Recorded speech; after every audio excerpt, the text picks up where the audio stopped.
বুঝতে পেরেছে, সত্যকে আজকে তারা চিনতে পেরেছে। এই জন্য তারা কাঁদবে যে আমরা আমাদের পূর্বের জীবনটাতে কতই না অন্যায় করেছি, আমরা আমাদের পূর্বের জীবনটাতে কত না পাপ করেছি। আমাদের সামনে যদি আজকে সত্যটা না ফুটে উঠতো, তাহলে আমরা দিনের পর দিন পাপের মধ্যেই জীবন যাপন করতাম। আর এরকম করতে করতে এক সময় আমাদের মৃত্যু এসে আমাদের দরজায় কড়া নাড়াতো। এই ভয়ে তারা কাঁদবে। কাঁদার পর তারা বলবে, কাঁদার পর তারা বলবে, ইয়াকুলু রাব্বানা আমান্না ফাকতুবনা মা'আস সাহিদিন।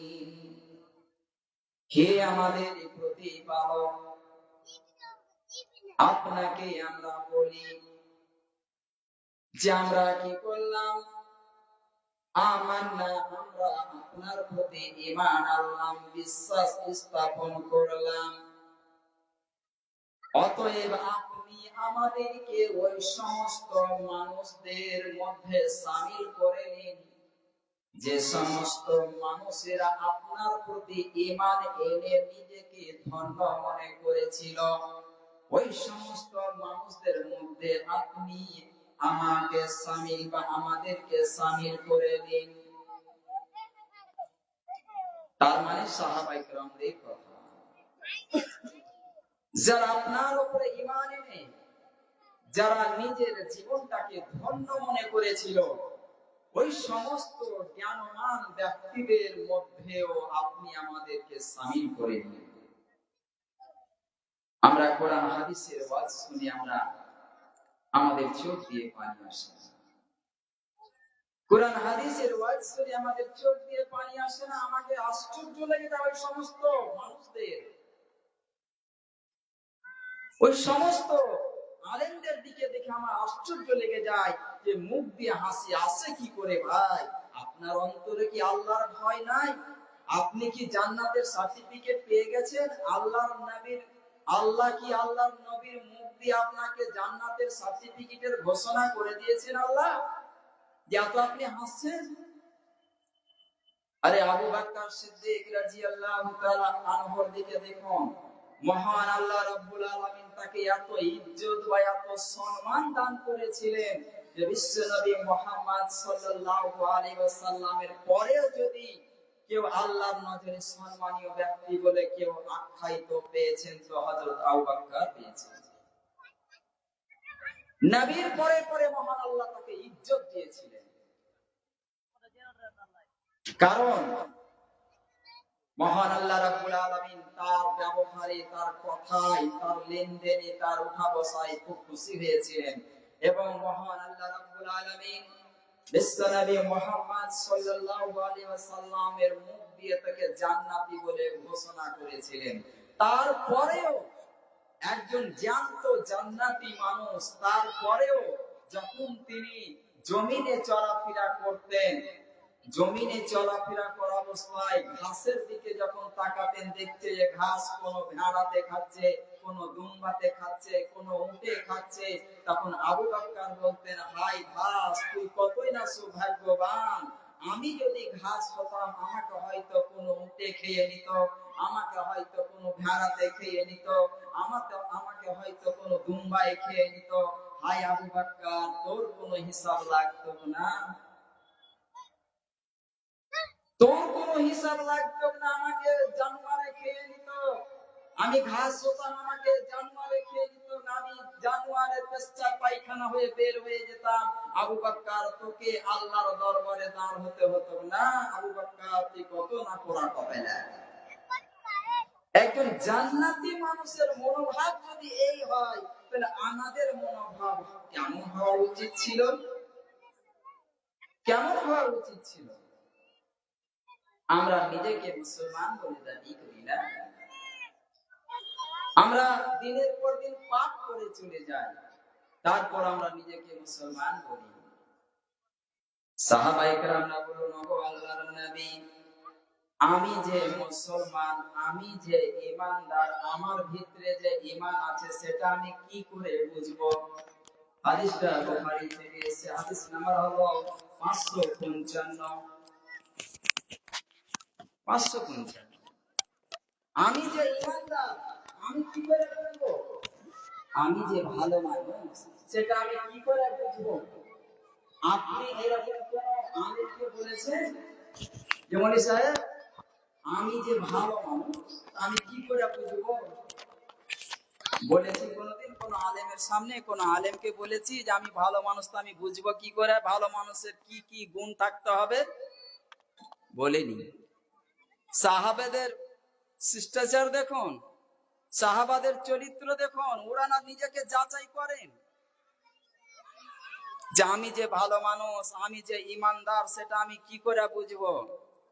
তো এইরকমই প্রশ্ন সাহাবারা বিশ্বনবী মুহাম্মদ সাল্লাল্লাহু আলাইহি ওয়াসাল্লামকে করলেন যে আমি যে ভালো মানুষ বা আমরা যে ভালো মানুষ সেটা কি করে বুঝবো? বিশ্বনবী মুহাম্মদ সাল্লাল্লাহু আলাইহি ওয়াসাল্লাম বলেন, শোনো, তোমার দ্বারাই যখন কোনো খারাপ কাজ হয়ে যাবে, তোমার দ্বারাই যখন কোনো খারাপ কাজ হয়ে যাবে, আর ওই খারাপ কাজ হয়ে যাওয়ার পর যখন তুমি নিজেকে কষ্ট অনুভব করবে, আমার দ্বারা এই কাজটা হয়ে গেল, খারাপ কাজ হয়ে যাওয়ার পর যখন তুমি নিজেকে কষ্ট অনুভব করবে, নিজেকে লজ্জিত মনে করবে, নিজেকে ঘৃণা মনে করবে, তখন তুমি মনে করবে তুমি একজন ভালো মানুষ। আমরা যে খারাপ কাজগুলো করি, আমরা নিজেকে কোনোদিন লজ্জিত মনে করেছি? আমরা নিজেকে কোনোদিন লজ্জিত মনে করি? আমার দ্বারা এই কাজটা হলো কেন, আমার দ্বারাই মিথ্যা কথা বের হলো কেন, আমার দ্বারাই নামাজ বাতিল হচ্ছে কেন? আচ্ছা, একটা কথা বলি যে আমরা জানি সবচাইতে বড় পাপ হলো শিরকের অপরাধ। আল্লাহ তাআলা যে বলেন, ইন্নাল্লাহা লা ইয়াগফিরু আন ইউশরাকা বিহি ওয়া ইয়াগফিরু মা দুনা লিযালিকা লিমান ইয়াশা। আল্লাহ যে বলছেন যে আমি শিরকের অপরাধ ক্ষমা করব না, তা বাদে অন্যান্য যে অপরাধ রয়েছে সেগুলো আমার ইচ্ছার উপরে নির্ভর, ক্ষমা করতেও পারি নাও করতে পারি, তাহলে এটা গ্যারেন্টি নয়, ইচ্ছার উপরে নির্ভর। আমি ক্ষমা করে দিতে পারি, আবার আমি তার অপরাধের শাস্তি দেওয়ার পরেও তাকে আমি পবিত্র করে জান্নাতে দিতে পারি, সেটা আমার ব্যাপার। কিন্তু শিরকের অপরাধ আমি ক্ষমা করি না। এটা কি কথা ঠিক? শিরকের অপরাধ আল্লাহ ক্ষমা করবেন না? এটা তো হলো শুধু কোরআনের শাব্দিক অর্থ। এই কোরআনের মানে বুঝলেন, এদিকে কান করেন। কোরআনের মানে যদি আমরা শুধু ওপর ওপর করি তাহলে আমরা গোমরাহ হয়ে যাব। যেমন দেখুন, অসীম সরকার যে কথাটা বলেছে সেটা কিন্তু অপরাধদায়ক কথা বলেনি। সূরা আত-তাওবার 5 নম্বর আয়াতের যে কথাটা অসীম সরকার যে বলেছে অপরাধদায়ক কথা বলেনি। আসলে মহান আল্লাহ বলেছেন, ফাইজান সামাকা আশহারুল হুরুম ফাকতুলুল মুশরিকিনা হাইসু ওয়াজাদতুম। আল্লাহ অবশ্যই বলছেন ওই সমস্ত মুশরিকদেরকে ধরো, তাদেরকে বন্দী করো এবং তাদেরকে হত্যা করো। কথাটা তো 100% সঠিক। কিন্তু এই কোরআনটাকে যদি, শুধু এই আয়াতটাকে যদি ওয়াসিম সরকার হাইকোর্টে তুলে দেন, আর এর উপরে ভিত্তি করে যদি ওয়াসিম সরকার কোনো এফআইআর করে দেন যে দেখেন কোরআনের মধ্যে এই কথা আছে কিনা, তাহলে কথা কেউ কাটতে পারবে? কোরআনের কথা কাটতে পারবে? এটা তো শুধু তরজমা, কিন্তু এর তো পিছনে কারণ আছে। কোন ধরনের মুশরিককে আল্লাহ ধরতে বললেন, কোন ধরনের মুশরিককে আল্লাহ হত্যা করতে বললেন, এর তো কারণ থাকতে হবে। মক্কাতে যত মুশরিকরা ছিল সমস্ত মুশরিককে কি আল্লাহ বললেন যে যেখানে পাবে সেখানেই ধরো, ওদেরকে বন্দী করো, ওদেরকে কতল করো, সবাইকে কি বললে? এটা তো জানতে হবে। কোন শ্রেণীর মানুষকে আল্লাহ বললো, যে কোন শ্রেণীর মুশরিককে বললো না, এটা জানতে হবে। এগুলা হলো ব্যাখ্যা, বিশ্লেষণ, তাফসীরের ব্যাপার। তো যাই হোক, এই যে আমরা জানি যে শিরকের অপরাধ ক্ষমা করবেন না, এইটা ক্ষমার ব্যাপার হলো আখিরাতের, দুনিয়াবি নয়। দুনিয়াবি নয়, এটা এমন কোন অপরাধ নাই যে আল্লাহ ক্ষমা করবেন না। আমি যেমন অপরাধ করব, ক্ষমা লওয়ার পদ্ধতিটাও সেরকম থাকবে। আল্লাহর সঙ্গে জড়িত যদি আমি অপরাধ করি, তাহলে আল্লাহর কাছে ক্ষমা চাইতে হবে। আর মানুষের সাথে জড়িত যদি আমি অপরাধ করি, তাহলে মানুষের কাছে ক্ষমা চাইতে হবে। আমি আপনাকে একটা চর মেরেছি না আল্লাহ ভাবে, এরপরে আমি মক্কা গেলাম হজ করতে, কথাটা বুঝবেন। মক্কা গেলাম হজ করতে, কাবা শরীফের গেলাপ ধরে বলি, বা আল্লাহ তুমি আমাকে ক্ষমা করে দাও, আল্লাহ তুমি আমাকে মাফ করে দাও, আমি এই অপরাধ করেছি। আল্লাহ বলবে, তুই এখানে কি করতে এসেছিস? তোকে কে ডেকেছে এখানে? বুঝতে পারছেন? তুই এখানে কি বলছিস? তুই কি আমাকে মেরেছিস নাকি? আমার সাথে বেয়াদবি করেছিস নাকি যে তুই আমাকে বলছিস? তুই এখানে কি বলছিস? এগুলা আমার সাথে যে অপরাধ হয়েছে সেটা তুই আমাকে বল, তাছাড়া কোনো কথা তুই এখানে বলবি না। তুই যার সাথে অপরাধ করেছিস তার কাছে যা, ওর ব্যাপার, আমার ব্যাপার নয় ওটা। তো অপরাধ যেমন হবে, ক্ষমা চাওয়ার পদ্ধতিটাও ঠিক সেরকমই হবে। তো কথা হলো যে আমরা শিরকের অপরাধ আল্লাহ ক্ষমা করবেন, কিন্তু ওই দুনিয়ার হিসাব নয়, এটা এই দুনিয়ার হিসাব। কিন্তু শিরকের চাইতো বড় অপরাধ রয়েছে, বুঝলেন? সেটা হলো মানুষের হক মেরে খাওয়া, আত্মসাৎ করা। এগুলা শিরকের চাইতে বড় অপরাধ। তো যাই হোক, বড় বড় অপরাধ রয়েছে, তারপরে আমরা বিভিন্ন রকম অপরাধ করি, একটুও আমরা খেয়াল করি না। তো বিশ্বনবী মুহাম্মদ সাল্লাল্লাহু আলাইহি সাল্লামকে সাহাবারা যে বললেন, ওগো আল্লাহর নবী, আমি যে ভালো মানুষ সেটা আমি বুঝবো কি করে? বিশ্বনবী বললেন, তোমার দ্বারাই যখন কোনো অপরাধ হয়ে যাবে, আর অপরাধ হয়ে যাওয়ার পর যখন তুমি নিজেকে লজ্জিত মনে করবে, তখন তুমি মনে করলাও তুমি একজন ভালো মানুষ। আর যখন তুমি কোনো ভালো কাজ করবে, ভালো কাজ করে নেওয়ার পর যখন তোমার মনে আনন্দ ও তৃপ্তি পাবে, তুমি মনে করবে তুমি একজন ভালো মানুষ। আমরা সেটা করি। বিশ্বনবী মুহাম্মদ সাল্লাল্লাহু আলাইহি ওয়াসাল্লাম অন্যত্র হাদিসে বলেন, হাদিস বুখারীতে এসেছে, হাদিস নাম্বার হলো 13। বিশ্বনবী মুহাম্মদ সাল্লাল্লাহু আলাইহি ওয়াসাল্লাম বলেন যে ভালো মানুষের অনেক গুণ রয়েছে, তার মধ্যে এটা একটা গুণ যে সে মানুষটি নামাজি হবে। বিশ্বনবী মুহাম্মদ সাল্লাল্লাহু আলাইহি সাল্লাম একটি হাদিসে বলেন,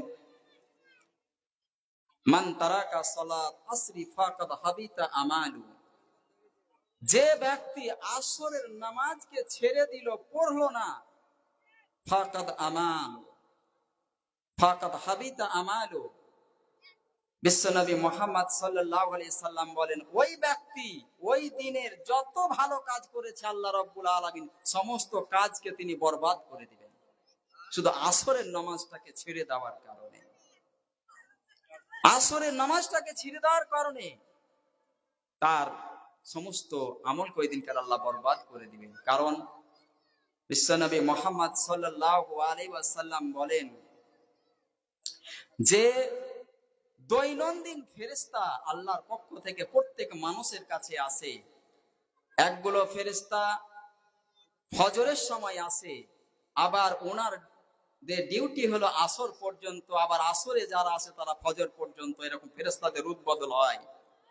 আসরে যে ফেরেশতারা এলো ওনারা ফজর পর্যন্ত থাকবেন।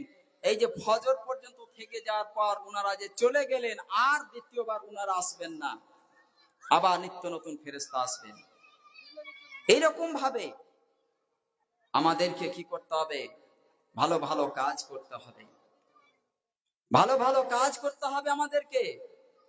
সর্বপ্রথম ভালো মানুষের যেটা গুণ হলো, মহান আল্লাহ রাব্বুল আলামিন যেটা বলছেন, সূরা আল ইমরান সূরা নম্বর 3 আয়াত নম্বর 114 মধ্যে যেটা বলছেন, প্রথম যেটা ভালো মানুষের গুণ, ইউমিনুনা বিল্লাহ। ভালো মানুষের এক নম্বর গুণ হলো সে কি করবে? সর্বপ্রথম আল্লাহর উপরে সে বিশ্বাস স্থাপন করবে, ঈমান রাখবে। তো যে ব্যক্তি আল্লাহর উপরে ঈমান রাখবে, যে ব্যক্তি আল্লাহর উপরে বিশ্বাস স্থাপন করবে, আল্লাহর প্রতি ঈমান রাখনেওয়ালা ব্যক্তি কি বেনামাজি হবে? ঈমানদার ব্যক্তি, যে ব্যক্তি আল্লাহর উপরে ঈমান রাখবে, ওই ব্যক্তি কি বেনামাজি হবে? কোন অবস্থাতেই বেনামাজি হবে না, কোন অবস্থাতেই বেনামাজি হবে না। আর নামাজ না পড়া ব্যক্তিকে মুশরিকদের সাথে আল্লাহ তুলনা করেছেন। আল্লাহ বলছেন ওয়াকিমুস সালাতা ওয়া লা তাকুনু মিনাল মুশরিকিন। আল্লাহ বলছেন তোমরা সালাত আদায় করো, অর্থাৎ নামাজ পড়ো, মুশরিকদের মতো হয়ে যেও না। আমরা যারা মুশরিককে দেখি, হিন্দুরাকে দেখি, ওরা নামাজ পড়ে? ওরা তো নামাজ পড়ে না, তাই ওরা মুশরিক। ওদের ভিতরে ঈমান নাই, সেটাই তার প্র্যাকটিক্যালে পরিচয়। ঈমান থাকতে গেলে ওরা মসজিদে যেত, এই দেবতার সামনে মাথা নত করতো না। ওদের ভিতরে তো ঈমান নাই। তো আমিও তো একজন মুশরিক হয়ে জীবন যাপন করছি, আমার জীবনও তো নামাজ নাই, তা আমিও তো এক ধরনের মুশরিক। আল্লাহ বলেছেন, বিশ্বনবী মুহাম্মদ সাল্লাল্লাহু আলাইহি সাল্লাম বলেন যে মুসলিম আর অমুসলিমের মধ্যে যেটা তফাৎ সেটা হলো নামাজ। মুসলিম আর অমুসলিমের মধ্যে যেটা পার্থক্য সেটা হলো নামাজ। বিশ্বনবী মুহাম্মদ সাল্লাল্লাহু আলাইহি সাল্লাম অন্যত্র হাদিসে বলেন, তুমি যদি কোনো আল্লাহর বান্দাকে 5 ওয়াক্ত যদি মসজিদে যেতে দেখো, 5 ওয়াক্ত যদি মসজিদে যেতে দেখো, তাহলে তুমি জেনে রাখো ও ব্যক্তি একজন মুসলমান। মুসলমান হিসেবে তার জন্য সাক্ষী হয়ে থাকো তুমি। আমি কি সেটা করি? আমি কি সেটা করি? মসজিদের সাথে তো আমার কোনো সম্পর্ক নাই। তো একজন মুসলমানের, ইমানদারের, নিজেকে যদি ইমানদার বলে দাবি করে আর তার যদি মসজিদের সাথে সম্পর্ক নাই, তার মানে আল্লাহর সাথে সম্পর্ক নাই। যার জীবনে নামাজ নাই, ওর সাথে আল্লাহর কোনো সম্পর্ক নাই। আমি যতই ভালো কাজ করি না কেন, মসজিদে দান করি, মাদ্রাসায় দান করি, মসজিদ বানাই, মাদ্রাসা বানাই, আর কিছু বানাই, আর আমার জীবনে যদি নামাজ না থাকে, সমস্ত দানগুলো বেকার বেকার। আমরা আলেমেরা একটা হাদিস বলি বুখারী শরীফের, আল্লাহ নবী বলেছেন মামবানিল্লাহি মসজিদান বানাল্লাহু লাহুল বাইতান ফিল জান্নাত। আল্লাহ বলছেন যে ব্যক্তি আল্লাহর জন্য, আল্লাহর রাস্তায় একটা মসজিদ বানাবে, আল্লাহ তার জন্য জান্নাতে ঘর বানাবেন। তো কোন ধরনের লোকের জন্য আল্লাহ বলেছেন বা নবী বলেছেন? আমার মতন পাইবে নামাজি, এই 10,000 টাকা, 15,000 টাকা, 20,000 টাকা, 50,000 টাকা দান করে দিলাম, আমার মতন বেনামাজি। আমার জন্য আল্লাহ নবী প্রতিশ্রুতি দিয়েছেন। আমার মতন মুশরিকের মতো, আমি যে মুশরিক, আমি যে মুশরিক।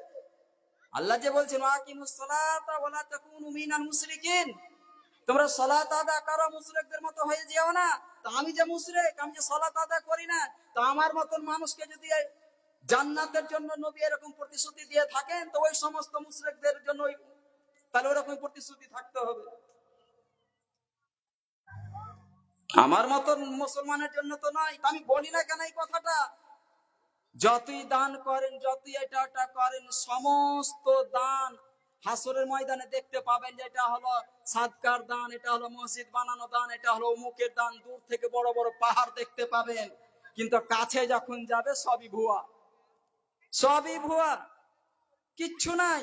যেমন খরার সময় দেখতে পাই না রোডের উপরে, দূর থেকে আমরা দেখতে পাই যে পানি চকচক করছে, কিন্তু কাছে যা কিচ্ছু নাই। ঠিক ওই রকমই বেনামাজির দান হলো ঠিক ওই রকমই। তাই বলবো, দেখুন, মুখে মুসলমান দাবি না করে কর্মের মাধ্যমে পরিচয় দেন যে আমি একজন মুসলমান। আমি যদি নিজেকে মুসলমান বলে দাবি করি, তাহলে সর্বপ্রথম আমার জীবনে যেটা থাকতে হবে, কমসে কম 5 ওয়াক্ত নামাজ। আরো তো আছে ইবাদত, কিন্তু কমসে কম 5 ওয়াক্ত নামাজ আমার জীবনে থাকতে হবে। মহান প্রতিপালকের কাছে সর্বত্র দিক থেকে তারই সাহায্য সহযোগিতা প্রার্থনা করি। হে আল্লাহ, তুমি আমাদেরকে সবাইকে 5 ওয়াক্ত নামাজি বানাও। আমরা সকলেই বলি আমিন। আল্লাহুম্মা আমিন। ওয়া মা আলাইনা ইল্লাল বালাগ। আসসালামু আলাইকুম। ওয়া আলাইকুম আসসালাম ওয়া রাহমাতুল্লাহ। জাযাকুমুল্লাহ খাইরান জাযা। অসংখ্য ধন্যবাদ মাওলানার জ্ঞানগর্ভ আলোচনার জন্য। বারাকাল্লাহু ফিকুম। এবার একটি ঘোষণা জেনে রাখা ভালো, এশার নামাজ কিন্তু মসজিদে হবে, যথাসময়ে আজান হবে আর সেইখানেই নামাজ হবে। তো যখন প্রোগ্রামে কিছুক্ষণ পরে শেষ হবে, আজান হবে, তো সবাই মসজিদে গিয়ে নামাজ পড়ে ফের আবার নতুন করে এখানে সবাই এসে ধারাবাহিকভাবে যে বক্তব্যগুলো আপনারা শুনেছেন যথাসময়ে আমরা চলে আসবেন। এবার খুব অল্প সময়ের জন্য দেখে নিব সেবাবাজান কামরুল ইসলাম হাফিজাহুল্লাহ ওয়াতাআলাকে। তিনি কোরআন ও সুন্নাতের সামনে রেখে জ্ঞানগর্ভ আলোচনা পেশ করবেন। তিনি একজন সুযোগ্য দার্শী আলেম, আপনাদের সামনে আসছেন।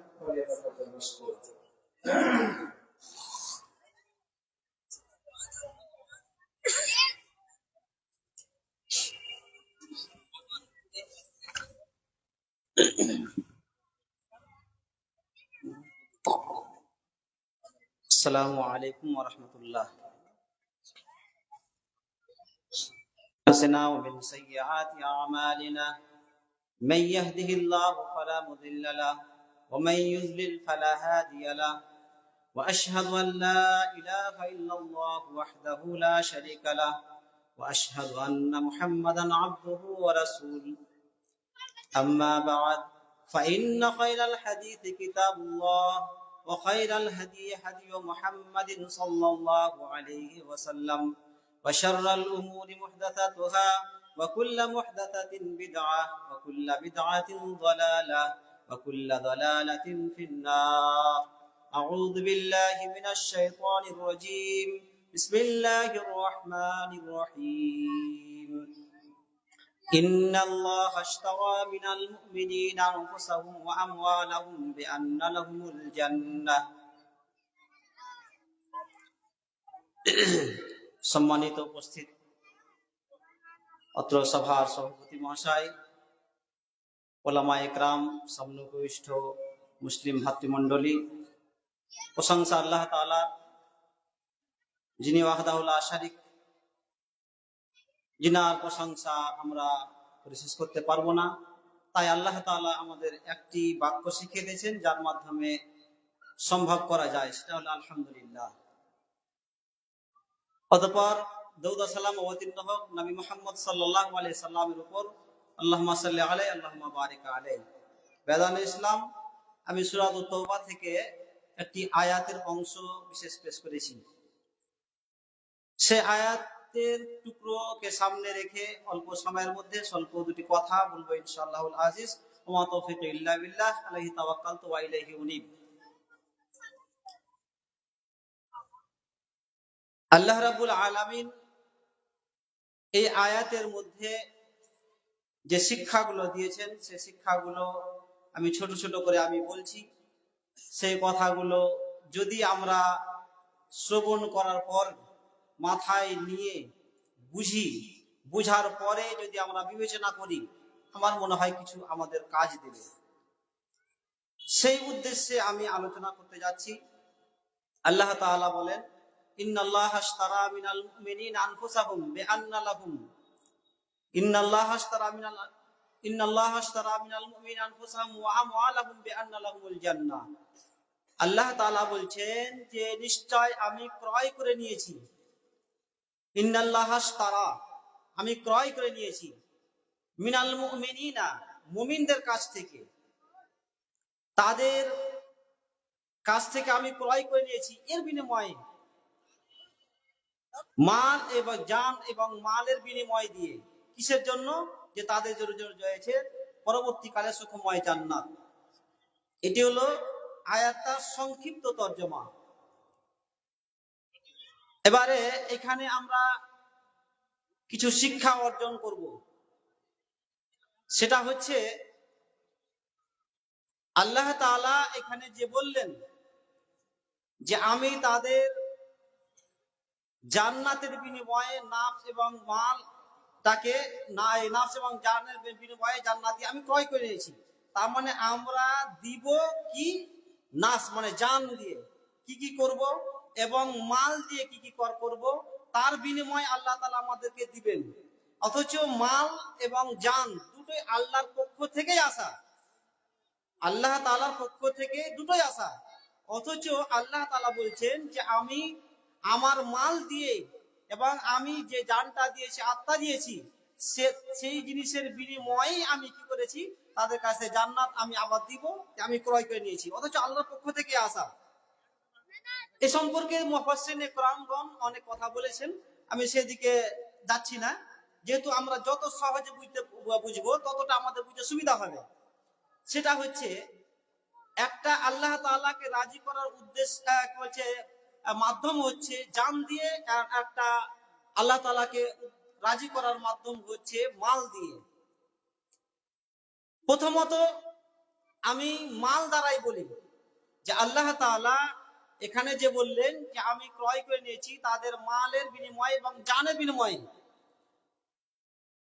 তো মাল দিয়ে, যেমন আল্লাহ রাব্বুল আলামিন পবিত্র কালাম মাজিদের মধ্যে সূরাতুল বাকারা তে সূরা আলী ইমরানে বলেছেন লান তানালুল বিররা হাত্তা তুনফিকু মিম্মা তুহিব্বুন।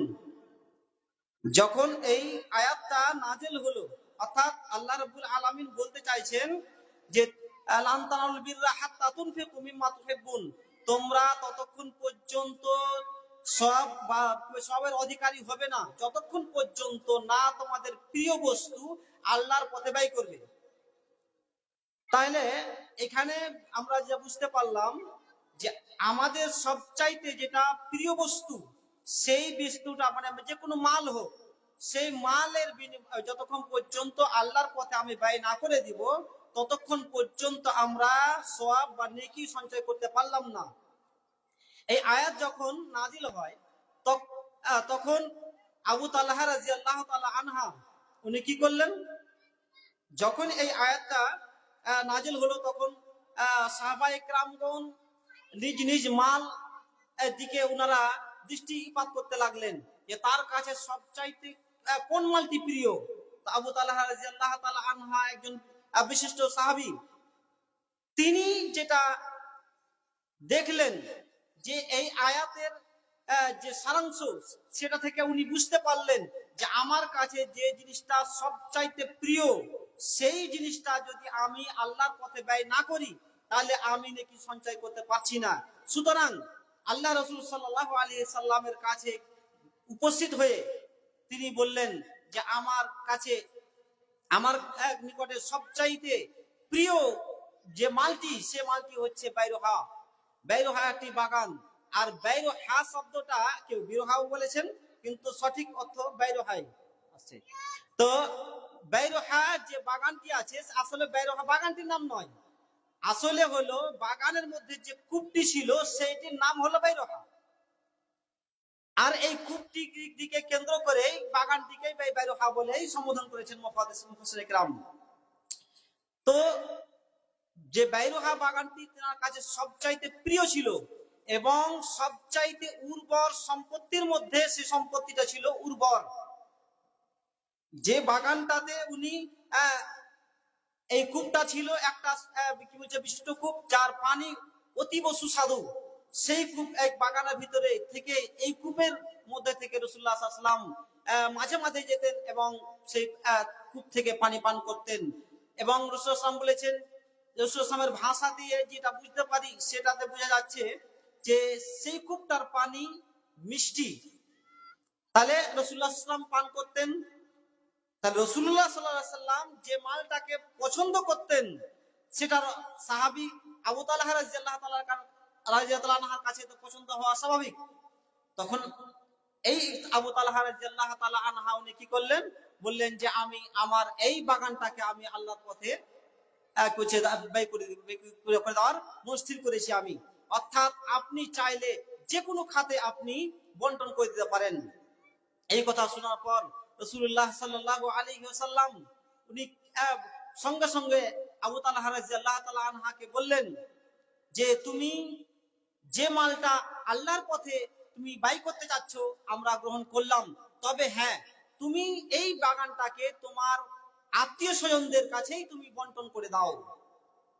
তাহলে এখান থেকে কয়েকটা জিনিস বুঝতে পারলাম। তার মধ্যে একটা হচ্ছে আবু তালহা রাদিয়াল্লাহু তাআলা আনহা সবচাইতে তিনার কাছে পছন্দনীয় মালটা তিনি দান করলেন। এক, তাহলে আমরা কি শিক্ষণীয় বিষয় পেলাম যে আমরা কি সবচাইতে যেটা প্রিয়, সবচাইতে যেটা প্রয়োজনীয় জিনিস, সেই জিনিসটা আমাদেরকে দান করাটা বেশি উত্তম হবে।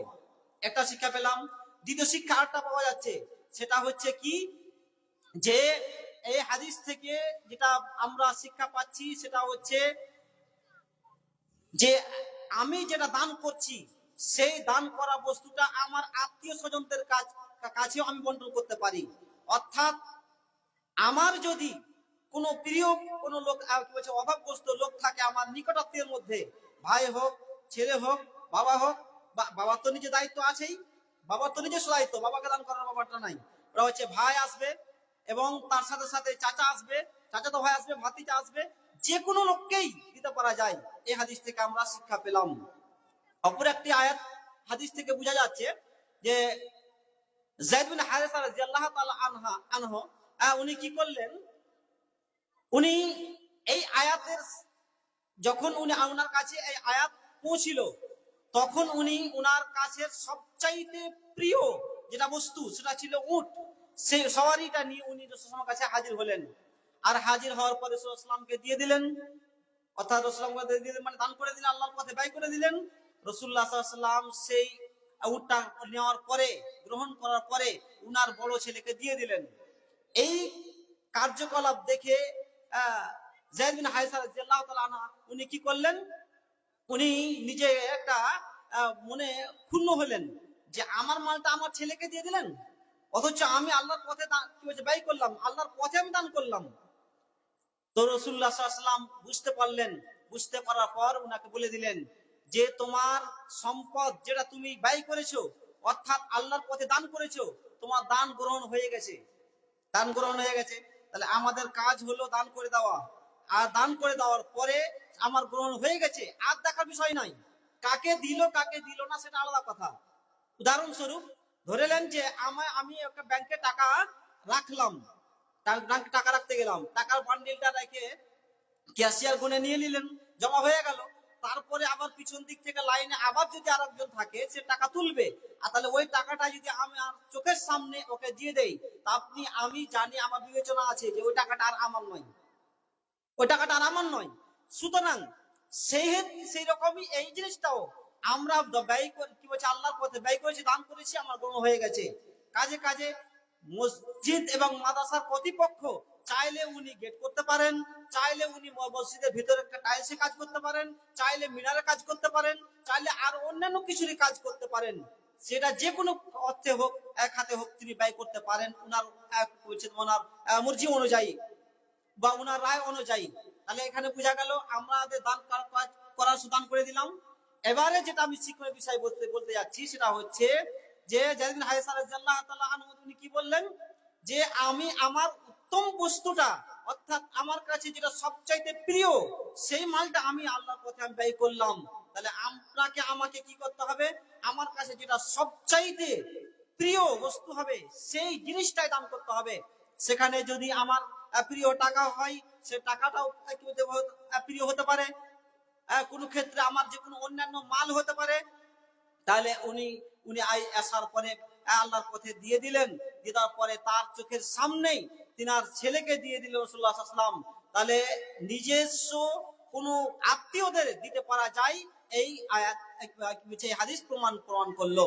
অন্য এক জায়গায় আবু হুরায়রা রাদিয়াল্লাহু তাআলা আনহু বর্ণনা করছেন, রাসূলুল্লাহ সাল্লাল্লাহু আলাইহি ওয়াসাল্লামকে জিজ্ঞেস করছেন আন্নাহু ইয়া রাসূলুল্লাহ ইয়া রাসূল আইয়ু সাদকাতি আফজাল, কোন দান কোন সাদাকা সর্বোত্তম অর্থাৎ সবচাইতে উত্তম কোনটা সাদকা বা কোন দানটা? তখন রাসূলুল্লাহ সাল্লাল্লাহু আলাইহি ওয়াসাল্লাম বললেন জুহদুল মুকিল্লে। অর্থাৎ বলা হলো যে যে কাজটাতে কষ্ট ক্লেশ বেশি হবে কিন্তু সঞ্চয় কম হবে। উদাহরণস্বরূপ, আমি লেবারের কাজ করছি, আমার কষ্টটা বেশি, মিস্ত্রির তুলনাতে আমার কষ্টটা বেশি, কিন্তু আমার মূল্যটা হচ্ছে কম।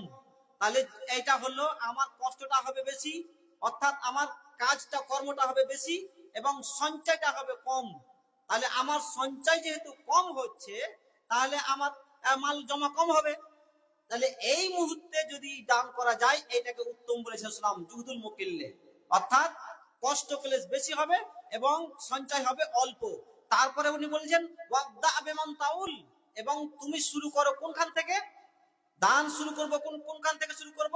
বলছে ওয়াবদা বিমান তাউল, তোমার আহলো আয়াল, তোমার আত্মীয় স্বজন, সেখান থেকে তুমি শুরু করো।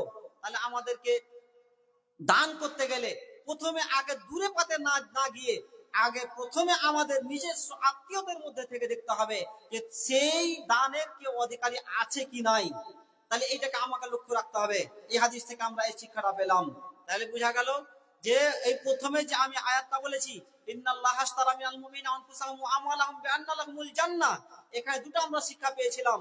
দুটার মধ্যে একটা আমরা যেটা এখানে গ্রহণ করলাম, সেটা হচ্ছে মাল দিয়ে আল্লাহ তাআলাকে আমরা মাল দিয়ে, মালের বিনিময়ে আমরা জান্নাতটা কিনে নিয়েছি। তাহলে আমরা এতটুকুন আমরা মাথায় রাখি। প্রথম পেলাম মাল দ্বারা, এবারে আসি জানের দ্বারা দিয়ে। মাল দ্বারা তো আল্লাহকে রাজি করা যায়, আল্লাহর জান্নাত নেওয়া যায়।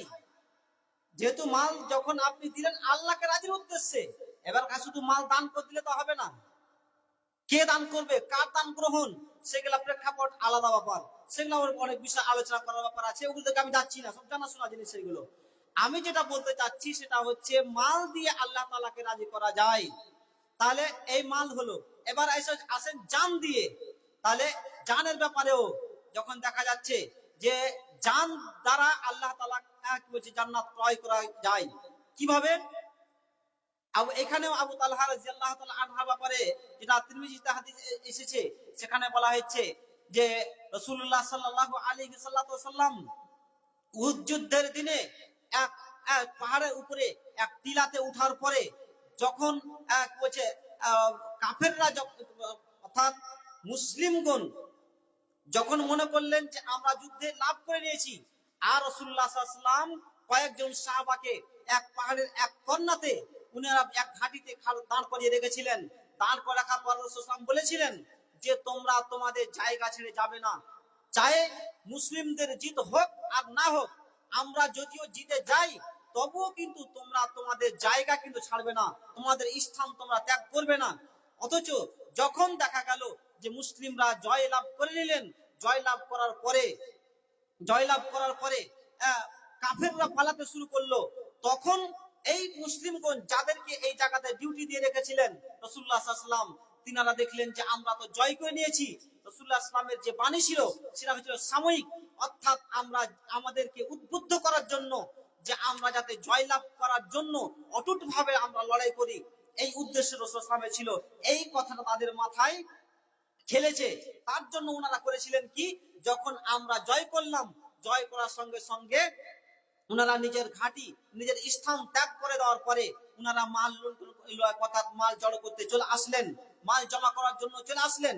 আর যখনই মাল জমা করার জন্য চলে আসলেন, লম্বা এখানে ব্যাপার আলোচনা ব্যাপার আছে, লম্বা ঘটনা, বিশাল বড় একটা ওয়াকিয়া, তো আমি সংক্ষিপ্তে বলছি। তখন অপর দিক থেকে কাফেররা কি করলেন, আঘাত শুরু করে দিলেন। তখনই রাসূলুল্লাহ সাল্লাল্লাহু আলাইহি ওয়াসাল্লাম আক্রমণ করার চেষ্টা করেছিল কাফেররা। ওই সময়তেই কয়েকজন সাহাবী রাসূলুল্লাহ সাল্লাল্লাহু আলাইহি ওয়াসাল্লামকে এসে ঘিরেছিলেন। কাফেরদের তীর চলছে, আর রাসূলুল্লাহ সাল্লাল্লাহু আলাইহি ওয়াসাল্লামকে সাহাবায়ে কেরাম গোল করে পাক দিয়ে ঘিরে রেখেছিলেন। তাহলে এখানে জান দিয়ে উনি রাসূলুল্লাহ সাল্লাল্লাহু আলাইহি ওয়াসাল্লামকে বাঁচালেন। এক। দ্বিতীয় নম্বর হচ্ছে এই একটা এলান করার জন্য রাসূলুল্লাহ সাল্লাল্লাহু আলাইহি ওয়াসাল্লাম একটা চাটানের উপরে, অর্থাৎ পাথরের উপরে, পাহাড়ের উপরে চড়ার জন্য উনি চেষ্টা করছিলেন, কিন্তু রাসূলুল্লাহ সাল্লাল্লাহু আলাইহি ওয়াসাল্লামের পরনে যুদ্ধের যে বল্লম, যুদ্ধের যে পোশাক, সেই পোশাকটা পরে থাকার কারণে, শরীর ভারী হয়ে যাওয়ার কারণে উনি উঠতে পারছিলেন না। আবু তালহা রাদিয়াল্লাহু তাআলা আনহু উনি কি করলেন, নিচে তিনি কাত হয়ে গেলেন এবং রাসূলুল্লাহ সাল্লাল্লাহু আলাইহি ওয়াসাল্লাম তিনার ঘাড়ে পা রেখে সেই চাটানের উপরে অর্থাৎ সেই পায়ের কি বলছে পাহাড়ের উপরে পাথরটার উপরে রাসূলুল্লাহ চললেন। তাহলে দেখা গেল রাসূলুল্লাহ সাল্লাল্লাহু আলাইহি ওয়াসাল্লাম এলান করার জন্য যে পাথরটায় চাপছিলেন সেই পাথরটায় চাপার জন্য সহযোগিতা করলেন কি দিয়ে? এই জায়গাখানে দেখা গেল উনি মাল দিয়ে নয়, জান দিয়ে করলেন। একদিকে আমরা দেখতে পেলাম যে আবু তালহা রাদিয়াল্লাহু তাআলা আনহু উনি মাল দিয়ে উনি আল্লাহ রাজি করলেন। এখানে দেখেন রাসূলুল্লাহ সাল্লাল্লাহু আলাইহি ওয়াসাল্লামকে রাজি করলেন, আল্লাহ তাআলাকে রাজি করার উদ্দেশ্যে যে কাজটা করলেন, যে রাসূলুল্লাহ সাল্লাল্লাহু আলাইহি ওয়াসাল্লাম উঠতে পারছিলেন না, তার জন্য সহযোগিতা করলেন জান দ্বারা, অর্থাৎ নিজেই কাত হয়ে গেলেন। আর কাত হয়ে যাওয়ার পরে তিনার কাঁধের উপরে পা রেখে রাসূলুল্লাহ সাল্লাল্লাহু আলাইহি ওয়াসাল্লাম সে পাথরের উপরে চললেন। তাহলে দেখা আমরা বুঝতে পারলাম যে জান দ্বারা আল্লাহ তাআলাকে রাজি করা যায়। তাই ওই আয়াত, যে আয়াত আমরা পূর্বে আলোচনা করেছিলাম যে ইন্নাল্লাহা আশতারা মিনাল মুমিনিনা আনফুসাহুম ওয়া আমওয়ালাহুম বিআন্না লাহুমুল জান্নাহ, অর্থাৎ আল্লাহ তাআলা ক্রয় করে নিয়েছেন তোমাদের কাছ থেকে জান এবং মালের বিনিময়ে, যার বিনিময়ে তোমাদের রয়েছে জান্নাত। অর্থাৎ আমরা আমাদের জান এবং মালের বিনিময় দিয়ে আল্লাহর কাছ থেকে আমরা জান্নাতটাকে ক্রয় করতে হবে আমাদেরকে। এই শিক্ষা আমরা এই আয়াত থেকে আমরা পেলাম। যাই হোক, আমরা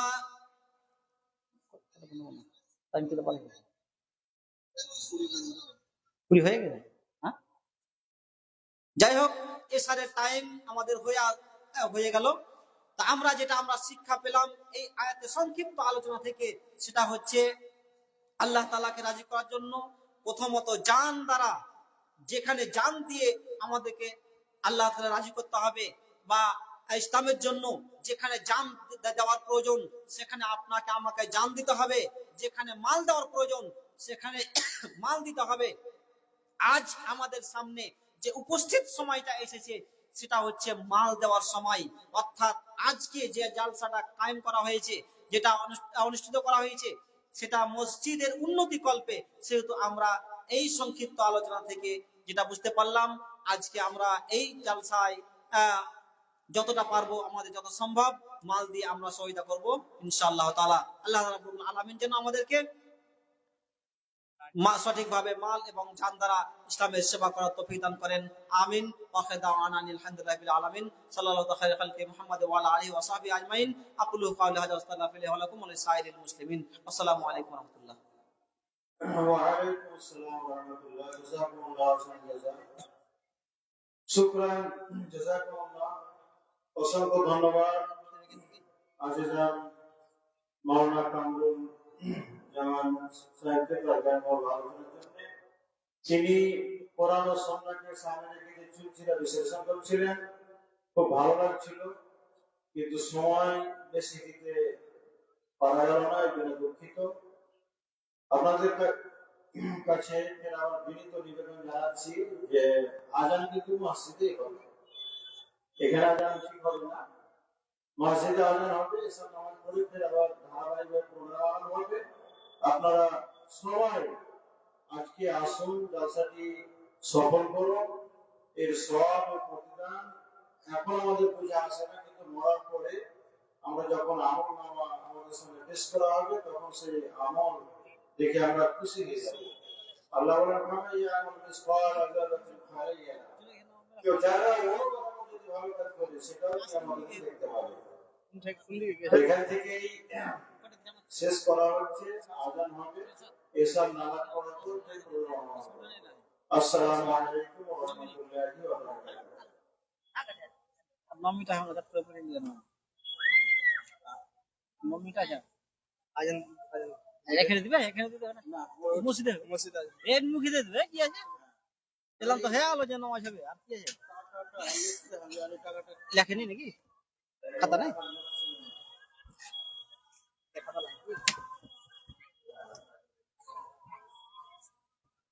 মোবাইল से चेहरा भैया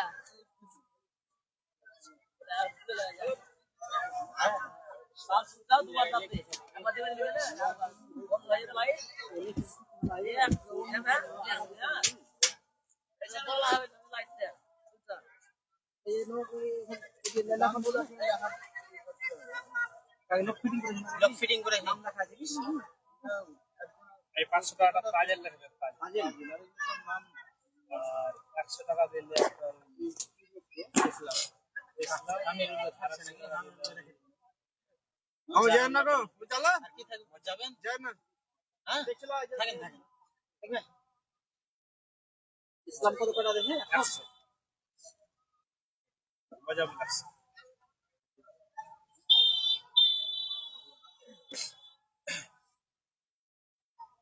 চলেন মনে আমাদের এতে ফারহাদ বস্তা সিমেন্ট লেখা দেখছেন টাইম লাগে লিখো কি নাম লেখো লেখা ফারহাদ আলী ফারহাদ আলী না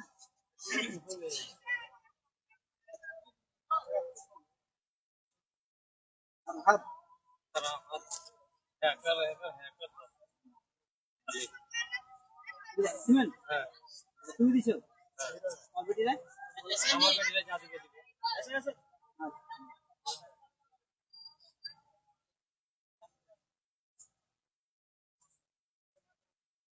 তাহলে স্যার বল আর যে না বুঝলেন লেখালেখি করি আর 500 টাকাটা দেবেন আমি লিখে দিই নাকি আমি লিখে দিচ্ছি তাহলে এই বসলাম না ব্যাগে ভরে দিতাম আপনাকে ব্যাগটা ব্যাগ না এখানে যায় ব্যাগ না ওটা মুসাফির ব্যাগ ছিল তাহলে কে এখন আমার কাছে খাতে ভরে দেন হ্যাঁ খাতে ভরে দেবো নাই করেন জমা দিতে সেক্রেটারি কাছে আছে না সেক্রেটারি যাব আপনি লেগে ই করো লাইনে করতে